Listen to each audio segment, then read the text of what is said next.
વિષય વાણિજ્ય વ્યવસ્થા અને સંચાલન, ચેપ્ટર નંબર 1. એની અંદર આજે આપણે જોવાનું છે સંચાલનની વિવિધ સપાટીઓ. આ પ્રશ્ન છે એ આપણા માટે અગત્યનો છે. શા માટે અગત્યનો કહેવાશે? તો કે ભાઈ સંચાલનની જે વિવિધ સપાટીઓ છે એમાંથી એક સપાટી અને આકૃતિ છે, એમાંથી કોઈને કોઈ પ્રશ્ન છે એ પરીક્ષાની અંદર હોય છે, બરાબર છે? તો એટલા માટે આ પ્રશ્ન છે એ આપણા માટે મહત્ત્વનો ગણી શકાશે. તો સંચાલનની સપાટીની અંદર આપણે જોઈએ તો કે જ્યાં સુધી એકમનું કદ મર્યાદિત હોય ત્યાં સુધી માલિક જાતે જ એકમના બધા કાર્યો કરી શકે છે. તો કે ભાઈ અહીંયા ધંધાકીય એકમનું કદ કેવું હોય? તો કે ભાઈ મર્યાદિત હોય. તો કે ભાઈ મર્યાદિત હશે તો શું થશે? તો કે ભાઈ માલિક જાતે જ બધા કાર્યો છે એ કરી શકશે. પરંતુ ધંધાકીય એકમના કદમાં વધારો થાય ત્યારે કર્મચારીની સંખ્યામાં પણ વધારો થાય છે. એટલે કે ભાઈ કદ વધશે તો શું થશે? તો કે ભાઈ કર્મચારીની સંખ્યા પણ વધશે, બરાબર? અહીંયા ઉપરી અધિકારી તેના બધા જ તાબેદારો પર સીધી દેખરેખ રાખી શકતા નથી. તો કે ભાઈ અહીંયા ધંધાકીય એકમનું કદ વધશે, જેના પરિણામે કર્મચારીની સંખ્યામાં પણ વધારો જોવા મળશે, અને જેથી પણ શું થશે? તો કે ભાઈ ઉપરી અધિકારી છે એ તેના તાબેદારો ઉપર સીધી રીતે દેખરેખ રાખી શકવાના નથી, જેથી સત્તાની સોંપણી કરવી પડે છે. અને સત્તા સોંપણીને લીધે સંચાલનની વિવિધ સપાટીઓનો ઉદ્ભવ થાય છે. અહીંયા ધંધાકીય એકમ છે એનું કદ મોટું થાય, તો જેના પરિણામે શું થશે?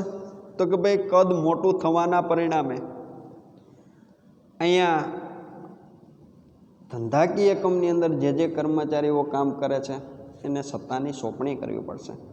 અને સત્તાની સોંપણી થતી હોવાના પરિણામે શું થશે? તો કે ભાઈ ધંધાકીય એકમની અંદર વિવિધ સપાટીઓ છે તેની રચના થશે, વિવિધ સપાટીઓ છે તે ઉદ્ભવશે.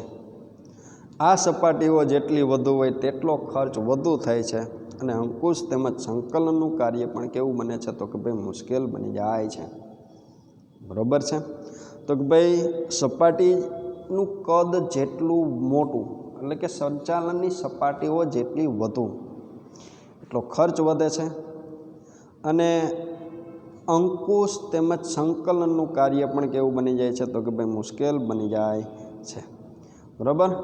તેથી વ્યવસ્થા તંત્રમાં સંચાલનની સપાટીઓ શક્ય તેટલી ઓછી રાખવી જોઈએ. તો કે ભાઈ આવી મુશ્કેલીઓ છે એનો સામનો ન કરવો પડે, તો સંચાલનની સપાટીઓ છે એની સંખ્યા મર્યાદિત રાખવી જરૂરી છે.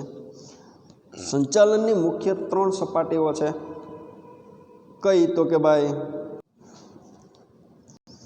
નંબર 1 આપેલ છે ઉચ્ચ સપાટી સંચાલન, નંબર 2 મધ્ય સપાટી સંચાલન, અને નંબર 3 તળ સપાટી સંચાલન. સંચાલનની સપાટીઓ કેટલી કીધી છે? તો કે ભાઈ 3. કઈ? તો કે ભાઈ ઉચ્ચ સપાટી સંચાલન. કઈ? તો કે ભાઈ મધ્ય સપાટી સંચાલન. અને કઈ? તો કે તળ સપાટી સંચાલન, બરાબર છે? 1 માર્ક્સની અંદર આપણે પ્રશ્ન પૂછે. શું પ્રશ્ન પૂછે? તો કે સંચાલનની સપાટીઓ કેટલી છે અને કઈ કઈ છે? તો કે ભાઈ સંચાલનની સપાટીઓ 3 છે: ઉચ્ચ સપાટી સંચાલન, મધ્ય સપાટી સંચાલન અને તળ સપાટી સંચાલન, બરાબર છે? પછી પ્રશ્ન અહીં આપણે એવો પણ પૂછી શકે, સંચાલનની સપાટીની આકૃતિ દોરીને સમજૂતી આપો. તો કે ભાઈ અહીંયા સંચાલનની સપાટીની આકૃતિ છે, બરાબર છે? અહીંયા જ્યારે આપણે આકૃતિ દોરશું ત્યારે તો કે ભાઈ સંચાલનની સપાટીમાં કોનો સમાવેશ થાય છે? તો સંચાલનની ઉચ્ચ સપાટીની અંદર તો કે સંચાલક મંડળ છે, મેનેજિંગ ડિરેક્ટર છે અને જનરલ મેનેજર છે, તેનો સમાવેશ થાય છે. મધ્ય સપાટીની અંદર તો કે ભાઈ ઉત્પાદન અધિકારી છે, ખરીદ વિભાગનો અધિકારી છે, વેચાણ વિભાગનો અધિકારી છે, કર્મચારી વિભાગનો અધિકારી છે અને નાણાં વિભાગનો અધિકારી છે, તેનો સમાવેશ થાય છે. અને તળ સપાટી સંચાલનની અંદર તો કે ભાઈ નિરીક્ષકો છે, જોબર છે અને ફોરમેન છે તેનો સમાવેશ થાય છે. બરાબર છે. અહીંયા એક એક માર્ક્સની અંદર આપણે પ્રશ્ન પૂછી શકે છે. શું પ્રશ્ન પૂછશે તો કે ભાઈ ઉચ્ચ સપાટી સંચાલનમાં કોનો સમાવેશ થાય છે? તો કે ભાઈ ઉચ્ચ સપાટી સંચાલનની અંદર સંચાલક મંડળ, મેનેજિંગ ડિરેક્ટર અને જનરલ મેનેજરનો સમાવેશ થાય છે.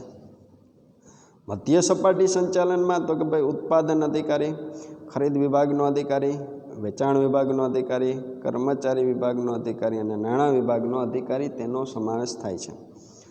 અને તળ સપાટીની અંદર તો કે ભાઈ નિરીક્ષકોનો સમાવેશ થાય, જોબરનો સમાવેશ થાય અને ફોરમેનનો સમાવેશ થાય છે. બરાબર, પૂરું. તો આ 3 પ્રશ્નો છે. ઉચ્ચ સપાટી સંચાલનમાં કોનો સમાવેશ થાય, મધ્ય સપાટી સંચાલનમાં કોનો સમાવેશ થાય અને તળ સપાટી સંચાલનમાં કોનો સમાવેશ થાય એ આપણે પ્રશ્ન સ્વરૂપે પૂછી શકાય છે. બરાબર. તો હવે આપણે આગળ વધીએ તો ઉચ્ચ સપાટી સંચાલન. અહીંયા પ્રશ્ન પૂછે ઉચ્ચ સપાટી સંચાલન સમજાવો. કેટલા માર્ક્સની અંદર તો કે આ ચેપ્ટરની અંદર 3 માર્ક સુધીના પ્રશ્નો છે તે પૂછાઈ શકે છે. તો એની અંદર આપણે જોઈએ તો કે એકમના સંચાલન અંગેની સર્વોચ્ચ સત્તા ધરાવતી સપાટીને ઉચ્ચ સપાટી તરીકે ઓળખવામાં આવે છે. અહીંયા વિકલ્પ સ્વરૂપે આપને પૂછે તો કે ભાઈ એકમના સંચાલન અંગેની સર્વોચ્ચ સત્તા ધરાવતી સપાટીને કયા નામે ઓળખવામાં આવે છે? તો કે ભાઈ ઉચ્ચ સપાટી તરીકે ઓળખવામાં આવે છે. બરાબર.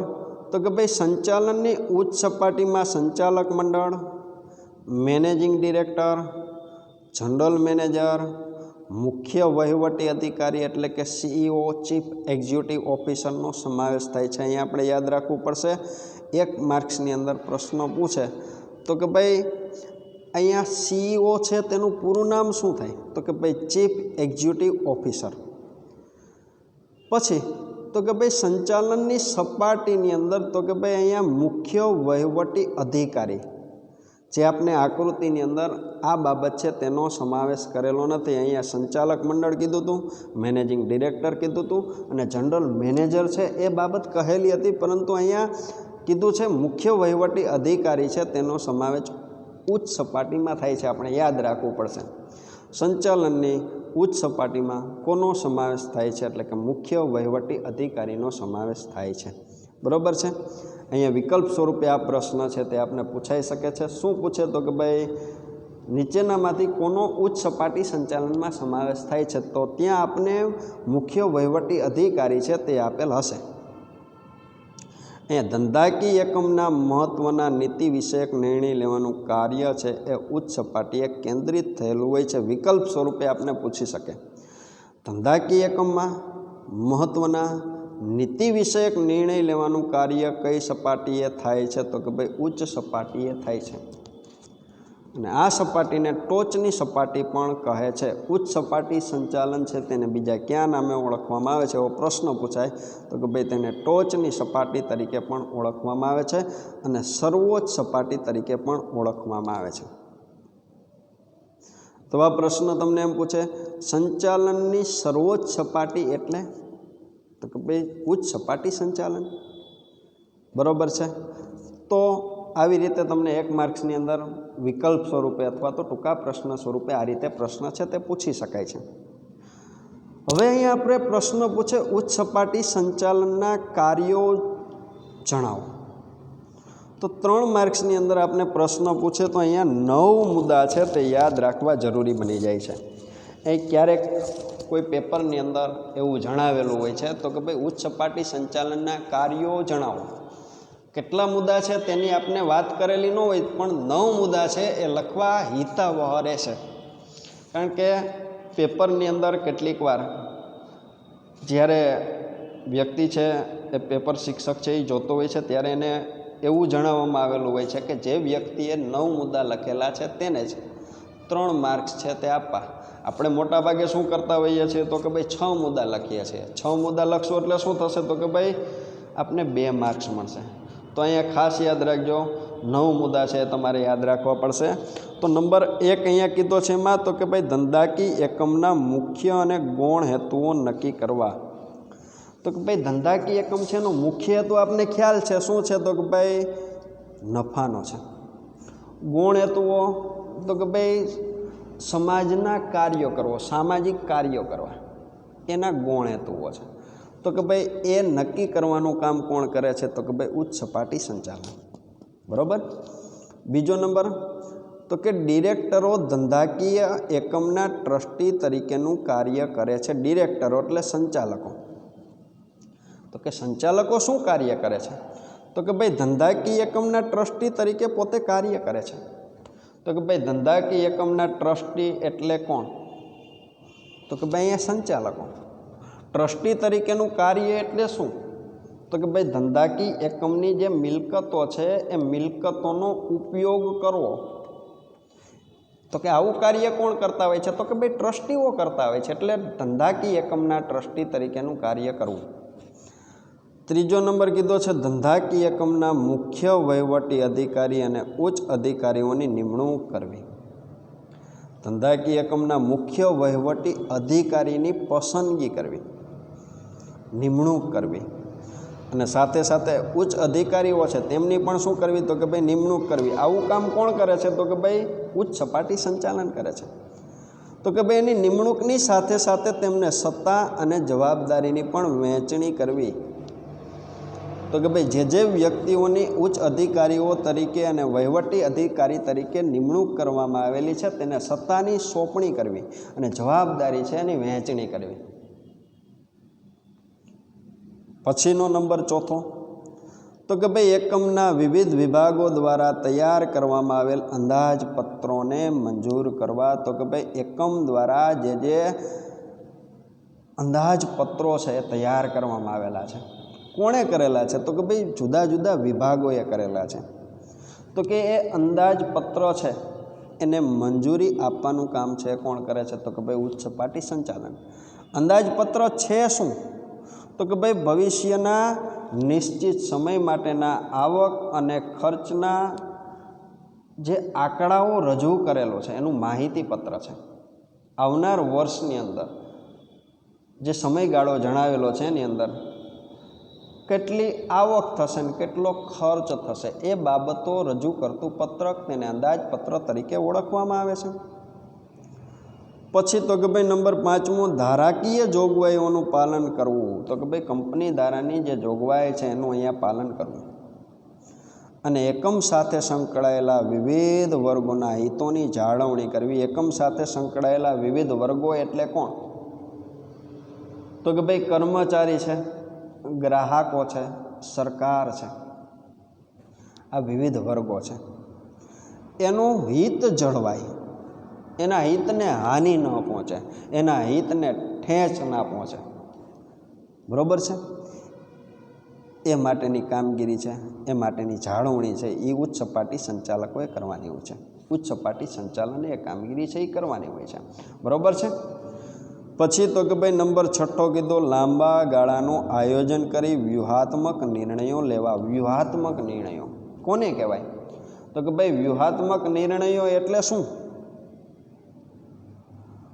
તો કે ભાઈ એવા નિર્ણયો કે જે નિર્ણયો છે એ પેઢી માટે ફાયદાકારક હોય, અન્ય વ્યક્તિઓ છે, અન્ય પેઢીઓ છે તે જાણતી ન હોય. બરાબર છે? તો એવા વ્યૂહાત્મક નિર્ણયો લેવાનું કામ કોણ કરે છે? તો કે ભાઈ ઉચ્ચ સપાટી સંચાલન કરે છે. પછી તો કે નંબર 7મો, સંચાલનને લગતી જટિલ સમસ્યાઓનો અભ્યાસ કરો. જટિલ એટલે સામાન્ય ન હોય તેને જટિલ કહેવાય. અને કાનૂની જોગવાઈને ધ્યાનમાં લઈ તેનો ઉકેલ લાવો. તો કે ભાઈ જટિલ સમસ્યાઓનો અભ્યાસ કરવાનો છે, સાથે સાથે તો કે ભાઈ કાનૂની જોગવાઈ છે તેને ધ્યાનમાં લઈ એનો ઉકેલ લાવો. તો કે ભાઈ જટિલ સમસ્યાનો ઉકેલ તો લાવો પણ કંપની ધારાની જોગવાઈનું જે તે જગ્યાએ ઉલ્લંઘન થવું જોઈએ નહીં, એ રીતે એનો ઉકેલ લાવવો જોઈએ. પછી તો કે ભાઈ 8મો નંબર આપને આપેલો છે એમાં તો કે ભાઈ ધંધાકીય એકમ છે એની જુદી જુદી યોજનાઓ છે એ ઘડવી. યોજનાઓ ઘડ્યા પછી તો કે ભાઈ એનું અમલીકરણ કરાવવું અને જે યોજનાઓ ઘડેલી છે એની અમલવારી કરાવેલી છે એના ઉપર સતત ને સતત દેખરેખ રાખવી. આવું કામ છે એ કોણે કરવાનું છે? તો કે ભાઈ ઉચ્ચ સપાટી સંચાલને કરવાનું છે. 9મો નંબર તો કે નફાની વહેંચણી, પછી તો કે ડિવિડન્ડ, અનામત, નફાનું પુનઃરોકાણ, એને લગતા કાર્યો કરવા, તો કે ભાઈ નફાની વહેંચણી કરવી, પછી તો કે ભાઈ ડિવિડન્ડ જાહેર કરવું, પછી તો કે ભાઈ અનામત રકમ છે એ નક્કી કરવી, એકત્રિત કરવી.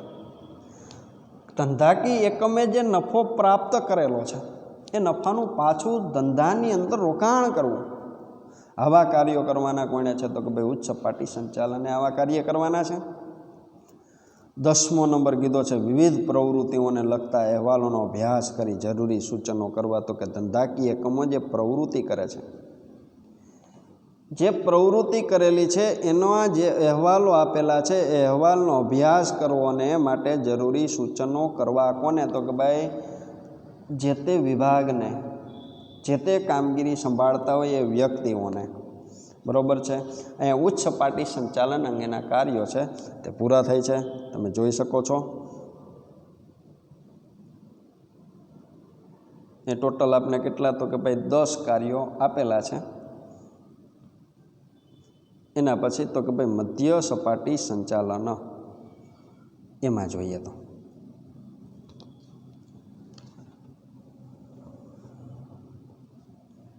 તો કે ભાઈ મધ્ય સપાટી સંચાલન એ ઉચ્ચ સપાટી સંચાલન અને તળ સપાટી સંચાલન વચ્ચેની સાંકળની એક મહત્વની કડી છે. તો કે અહીંયા મધ્ય સપાટી સંચાલન અને તળ સપાટી સંચાલન, મધ્ય સપાટી સંચાલન છે એ તળ સપાટી સંચાલન અને ઉચ્ચ સપાટી સંચાલન છે એને જોડે છે, એની વચ્ચેની એક મહત્વની કડી છે.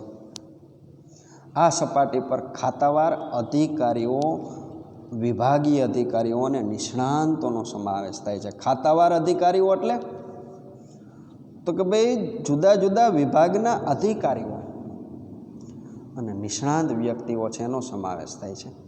તો કે ભાઈ ક્યાં ક્યાં ખાતાવાર અધિકારી હોય, ક્યાં ક્યાં વિભાગીય અધિકારી હોય છે, ક્યાં ક્યાં નિષ્ણાંત હોય છે? તો કે ભાઈ દાખલા તરીકે ઉત્પાદન વિભાગ છે એનો અધિકારી, વેચાણ વિભાગ છે તેનો અધિકારી, ખરીદ વિભાગ છે તેનો અધિકારી, નાણાં વિભાગ છે તેનો અધિકારી, કર્મચારી વિભાગ છે તેનો અધિકારી, હિસાબ અધિકારી છે. આ બધા અધિકારીઓ આ ખાતાવાર અધિકારીઓ કહેવામાં આવે છે અને વિભાગીય અધિકારીઓ પણ કહેવામાં આવે છે. આ સપાટીને અધિકારીઓની સપાટી તરીકે પણ ઓળખવામાં આવે છે. ટૂંકા પ્રશ્નની અંદર વિકલ્પની અંદર તમને પૂછે મધ્ય સપાટી સંચાલનને બીજા કયા નામે ઓળખવામાં આવે છે? તો કે ભાઈ અધિકારીઓની સપાટી તરીકે ઓળખવામાં આવે છે. બરાબર છે. 1 માર્ક્સની અંદર તમને પૂછી શકે છે. હવે ફરી તમને 3 માર્ક્સની અંદર પ્રશ્ન પૂછે મધ્ય સપાટી સંચાલનના કાર્યો જણાવો. તો એમાં નંબર 1 મુખ્ય વહીવટી અધિકારી તરફથી પ્રાપ્ત થયેલ હુકમો અને સૂચનાઓનો અમલ કરવો. મુખ્ય વહીવટી અધિકારી એટલે કે CEO તરફથી પ્રાપ્ત થયેલ હુકમો અને સૂચનાઓનો અમલ કરવો કોણે? તો કે ભાઈ મધ્ય સપાટીએ. તો કે ભાઈ મુખ્ય વહીવટી અધિકારી છે તેનો સમાવેશ ક્યાં થાય છે? તો કે ભાઈ તેનો સમાવેશ તો ઉચ્ચ સપાટી સંચાલનમાં થાય છે. તો કે ભાઈ અહીંયા ઉચ્ચ સપાટી સંચાલનની અંદર કામ કરતો મુખ્ય વહીવટી અધિકારી છે તેમના તરફથી પ્રાપ્ત થયેલા હુકમો છે અને સૂચનાઓ છે તેનો અમલ છે એ મધ્ય સપાટીએ કરાવો. પછીનો નંબર બીજો તો કે ભાઈ દરેક વિભાગીય અધિકારી પોતાના વિભાગના અંદાજપત્ર તૈયાર કરી મંજૂરી માટે ઉચ્ચ સપાટીએ મોકલાવે છે. તો કે ભાઈ મધ્ય સપાટી સંચાલનનું કાર્ય તો કે ભાઈ અહીંયા દરેક વિભાગીય અધિકારી, કયા વિભાગીય? તો કે ભાઈ ખરીદ વિભાગનો અધિકારી, વેચાણ વિભાગનો અધિકારી, નાણાં વિભાગનો અધિકારી, કર્મચારી વિભાગનો અધિકારી એ પોતાના વિભાગના અંદાજપત્રો છે એ તૈયાર કરે છે અને એ અંદાજપત્રને મંજૂરી આપવા માટે, મંજૂરી મળી રહે તે માટે તો કે ભાઈ ઉચ્ચ સપાટીએ પોતે મોકલાવે છે. ત્રીજો નંબર તો કે ધ્યેય સિદ્ધિ અંગે જરૂરી નીતિ નિયમો અને માળખાકીય રચના કરવી. તો કે ભાઈ ધંધાકીય એકમ છે એણે એના ધ્યેયને સિદ્ધ કરવા છે, તો એ માટેની નીતિ નક્કી કરવી, એ માટેના નિયમો નક્કી કરવા, એ માટેનું માળખું છે તેની રચના કરવી, આ અંગેની જરૂરી કાર્યવિધિ નક્કી કરવી. તો કે ભાઈ આ માટેની કાર્યવિધિ, તો કે ભાઈ કઈ રીતના ધંધાકીય એકમ છે એ એની નીતિ છે, નિયમો છે અને માળખાની રચના કરશે અને એના આધારે એના લક્ષ્યાંકો સિદ્ધ કરશે. તો એની કામગીરી છે નક્કી કરવી. જે કામગીરી થઈ છે એનું શું કરવાનું? તો કે ભાઈ મૂલ્યાંકન કરવાનું, એની ચકાસણી કરવા માટે યોગ્ય ધોરણો, તો કે ભાઈ જે તે જગ્યાએ જે તે કામગીરી થઈ છે એની અંદર શું પરિણામ પ્રાપ્ત થયું છે, તો કે એના માટેના ધોરણો નક્કી કરવા, માપદંડો નક્કી કરવા. પછી ચોથો નંબર કીધો છે વિભાગની પ્રવૃત્તિઓની કાર્યદક્ષતા અને અસરકારકતા વધે તે અંગેના પગલાં લેવા. તો કે ભાઈ અહીંયા વિભાગની જે પ્રવૃત્તિ છે એની કાર્યદક્ષતા વધે, કાર્ય કરવાની ક્ષમતા વધે અને પ્લસ એની અસરકારકતા વધે એ માટેના પગલાં લેવા, એ અંગેના પગલાં લેવા. પાંચમો નંબર પોતાના વિભાગના કર્મચારીઓનો જુસ્સો વધે તેવા પ્રયત્ન કરવા. બરાબર છે. એ ધંધાકીય એકમની અંદર જે વિભાગના કર્મચારીઓ જે જગ્યાએ કામ કરે છે એને કામ પ્રત્યે જુસ્સો જળવાઈ રહે એવા પ્રયત્ન છે એ સતત ને સતત કોણે કરવાના છે? તો કે ભાઈ મધ્ય સપાટી સંચાલને કરવાના છે. છઠ્ઠો નંબર અન્ય વિભાગના અધિકારીઓ સાથે સતત ને સતત સંપર્કમાં રહેવું અને સંકલન સ્થાપવું. તો કે ભાઈ એક વિભાગના અધિકારીઓએ બીજા વિભાગના અધિકારીઓ સાથે સતત સંપર્કમાં રહેવું, સંકલન સ્થાપવું એટલે કે એક સૂત્રતા જાળવવી, જેથી શું થશે? તો કે ભાઈ આનો લાભ છે એ સીધો ધંધાકીય એકમને મળશે. સાતમો નંબર પેટા વિભાગના કાર્ય પર પણ ધ્યાન આપવું. ધંધાકીય એકમની અંદર જે પેટા વિભાગોની અંદર કામ થાય છે, બરાબર છે, જે રીતનું જે વિભાગ છે એની અંદર પણ કોઈ પેટા વિભાગ હોય તો એના કાર્ય પર પણ ધ્યાન આપવું. પછી તો કે ભાઈ નંબર 8મો કીધો છે વિભાગની પ્રવૃત્તિઓ ઉપર દેખરેખ રાખવી. તો કે ભાઈ ધંધાકીય એકમની જે સપાટીઓ છે, જે સપાટીની અંદર જે વ્યક્તિઓ છે એ કાર્ય કરે છે એ પ્રવૃત્તિઓ ઉપર સતત ને સતત દેખરેખ રાખવી, જે કામગીરી થઈ છે એ માટેની માહિતી મેળવવી, પ્લસ તો કે ભાઈ જે કામગીરી થઈ છે તેનું અર્થઘટન કરવું, એને દોરવણી આપી અને ઉચ્ચ સપાટી સંચાલન સમક્ષ માહિતી છે તેને રજૂ કરવી. અને છેલ્લો નંબર કીધો છે તો કે ભાઈ ઉચ્ચ સપાટી સંચાલનને નીતિ વિષયક નિર્ણય લેવામાં મદદરૂપ થવું. તો કે ભાઈ નીતિ વિષયક નિર્ણય લેવાનું કાર્ય છે એ કોણ કરતું હોય છે? તો કે ભાઈ ઉચ્ચ સપાટી સંચાલન છે એ કરતી હોય છે. તો કે એને કંઈક નીતિ વિષયક નિર્ણય લેવા હોય તો એ નિર્ણય લેવાની અંદર મદદરૂપ થવું કોણે? તો કે ભાઈ મધ્ય સપાટી સંચાલન. બરાબર છે. તો અહીંયા આ પ્રશ્ન પણ આપણે 3 માર્ક્સની અંદર પૂછાઈ શકે. શું પૂછે? તો કે ભાઈ મધ્ય સપાટી સંચાલનના કાર્યો જણાવો. એના પછી તો કે ભાઈ તળ સપાટી સંચાલન અને એના કાર્યો એમાં જોઈએ તો કે ભાઈ સંચાલનની આ સપાટીમાં નિરીક્ષકોનો સમાવેશ થાય, જોબરોનો સમાવેશ થાય અને ફોરમેનનો સમાવેશ થાય છે.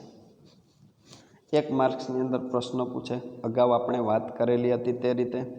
તો કે ભાઈ તળ સપાટી સંચાલનમાં કોનો સમાવેશ થાય છે? તો કે નિરીક્ષકો, જોબરો અને ફોરમેનનો સમાવેશ થાય છે. આ સપાટીને નિમ્ન સપાટી કે નિરીક્ષકોની સપાટી તરીકે પણ ઓળખવામાં આવે છે. અહીંયા પ્રશ્ન પૂછે તળ સપાટીને બીજા કયા નામે ઓળખવામાં આવે છે? તો કે તળ સપાટીને નિમ્ન સપાટી કહે છે અથવા તો નિરીક્ષકોની સપાટી પણ કહે છે. તો કે ભાઈ સંચાલનની ઉચ્ચ સપાટીએ લીધેલા નિર્ણયો અને નીતિઓનું અમલીકરણનું કાર્ય છે એ આ સપાટીએ થતું હોય છે. અહીંયા આપણે પ્રશ્ન પૂછે તો કે ભાઈ તળ સપાટીએ કયું કાર્ય થાય છે, અથવા તો પ્રશ્ન પૂછે ઉચ્ચ સપાટીએ લીધેલા નિર્ણયો અને નીતિનું અમલીકરણનું કાર્ય છે એ કઈ સપાટીએ થતું હોય છે, તો કે ભાઈ તળ સપાટીએ થતું હોય છે. તેથી સંચાલનની આ સપાટીને કાર્યકારી સપાટી તરીકે પણ ઓળખવામાં આવે છે. અહીંયા તળ સપાટીને બીજે કયા નામે ઓળખવામાં આવે છે, તો કે ભાઈ નિરીક્ષકોની સપાટી કહેવાય, બરોબર છે, નિમ્ન સપાટી કહેવાય અને કાર્યકારી સપાટી પણ કહેવામાં આવે છે. શા માટે, તો કે ભાઈ ઉચ્ચ સપાટીએ લીધેલા નિર્ણયો અને તેની નીતિઓનું અમલીકરણ છે એ આ સપાટીએ થાય છે, એટલા માટે કાર્યકારી સપાટી કહે છે. આ સપાટીએ કાર્ય કરતા નિરીક્ષકો છે એ સંચાલનના પ્રતિનિધિઓ છે ભાઈ. આ સપાટીએ સંચાલનનું કાર્ય ઓછું થાય અને વહીવટનું કાર્ય છે એ વધુ થતું જોવા મળે છે. બરોબર છે, યાદ રાખવાનું છે. તો કે ભાઈ સંચાલનની તળ સપાટીએ સંચાલનનું કાર્ય કેવું થાય છે, તો કે ભાઈ ઓછું, પણ વહીવટનું કાર્ય કેવું થાય છે, તો કે ભાઈ વધુ થાય છે. હવે એના કાર્યો આપેલા છે એ પણ આપણે કેટલા માર્ક્સની અંદર, તો કે ભાઈ 3 માર્ક્સની અંદર પૂછી શકે છે. તેમાં નંબર 1, કામદારોના કાર્યોનું નિરીક્ષણ કરવું. તો કે ભાઈ તળ સપાટીએ જે ફોરમેન છે, જોબર છે અને નિરીક્ષકો છે, એની નીચે કામદારો છે, કામ કરતા હોય છે. એ જે કામ કરતા હોય છે એના કાર્યોનું સતત ને સતત નિરીક્ષણ કરવું. પછી બીજો નંબર, તો કે ભાઈ કામદારોમાં શિસ્ત અને જુસ્સો વધે તેવા પ્રયત્ન કરવા. કામદારો જે કામ કરે છે એમાં તો કે ભાઈ કામ પ્રત્યે એનો જુસ્સો વધે, કામની અંદર એ વ્યક્તિ છે એ શિસ્ત જાળવે, એ માટેના સતત ને સતત પ્રયત્ન કરવા. ત્રીજો નંબર, તો કે ભાઈ પોતાના વિભાગના રોજિંદા કાર્યોનું આયોજન કરવું. પોતાનો જે વિભાગ છે એ કાર્યોનું રોજિંદા એટલે કે રોજના કાર્યોનું આયોજન કરવું. કોણે, તો કે ભાઈ તળ સપાટીએ. પછી તો કે ભાઈ ચોથો નંબર અહીંયા આપણે કીધો છે, તો કે ભાઈ કર્મચારીઓને લગતા કાર્યો કરવા. તો કે ભાઈ કર્મચારીઓને લગતા કાર્યો ક્યાં હોઈ શકે છે, તો કે ભાઈ કર્મચારીને બદલી કરવી, કર્મચારીને બઢતી આપી અને કર્મચારીને તાલીમ આપી. આ બધા કર્મચારીને લગતા કાર્યો છે, તો કે ભાઈ એવા કાર્યો કરવા. નંબર 5મો, પોતાના વિભાગના કાર્યો કરવા માટે વિભાગીય અધિકારીઓ પાસેથી સૂચનાઓ મેળવી, હુકમો અને કાર્યક્રમો મેળવવા. તો કે ભાઈ તળ સપાટીની અંદર કાર્યો કરવા છે, તો મધ્ય સપાટીએ જે વિભાગીય અધિકારીઓ કાર્ય કરે છે એની પાસેથી જે તે કામ માટેની સૂચનાઓ મેળવવી, જે તે કામ માટે હુકમો મેળવવા અને જે તે કામ માટે કાર્યક્રમો પણ મેળવવા. નંબર 6, યંત્રોની ગોઠવણી કરવી. યંત્રની ગોઠવણીને ક્યાં નામે ઓળખવામાં આવે છે, તો કે યંત્ર વિન્યાસ કહેવામાં આવે છે. પછી તો કે ભાઈ યંત્રોનું સમારકામ કરાવવું એટલે કે સર્વિસ કરવી અને જાળવણીને લગતા કાર્યો કરવા. યંત્રોની જે કામગીરી છે, યંત્રો જે કામ કરે છે એ લાંબા સમય સુધી સચવાઈ રહે એટલા માટે એનું સમારકામ અને જાળવણી કરવી. આવું કાર્ય છે એ કોણે કરવાનું છે, તો કે ભાઈ તળ સપાટીએ કરવાનું છે. પછીનો નંબર 7મો, તો કે ભાઈ કામદારોને કાર્ય કરવા માટે સાધન સામગ્રી, કાચો માલ વગેરે પૂરા પાડવા.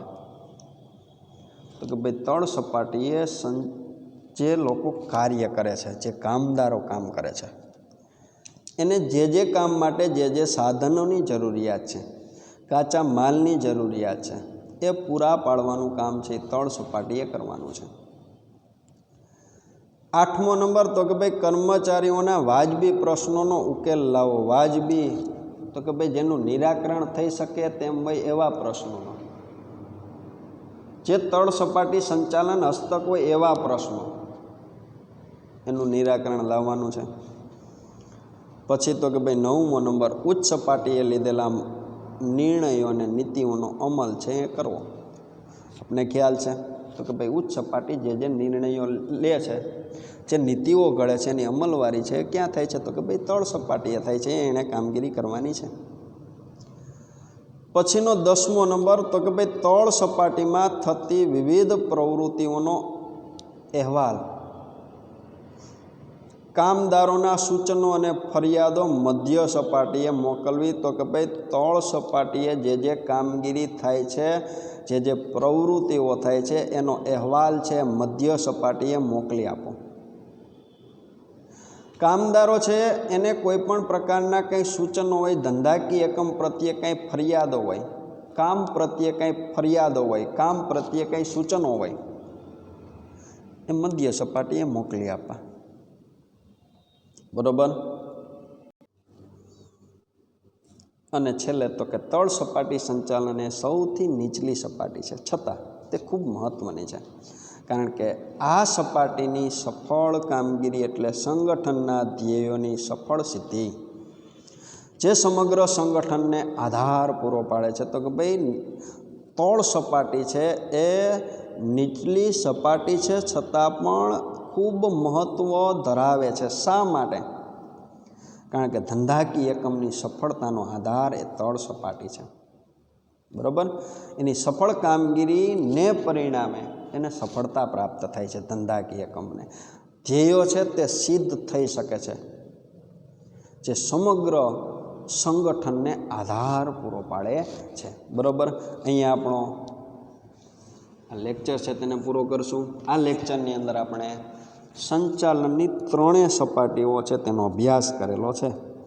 અને ત્રણેય સપાટીની અંદર જે કાર્યો આપેલા છે, ઉચ્ચ સપાટી સંચાલનના કાર્યો, મધ્ય સપાટી સંચાલનના કાર્યો અને તળ સપાટી સંચાલનના કાર્યો, એ આપણા માટે ઉપયોગી બની જાય છે. તો એ તમારે તૈયાર કરવાના રહેશે. અહીંયા પ્રશ્ન પૂરો કરેલો છે અને લેક્ચર છે તેને પણ આપણે પૂર્ણ કરીએ છીએ.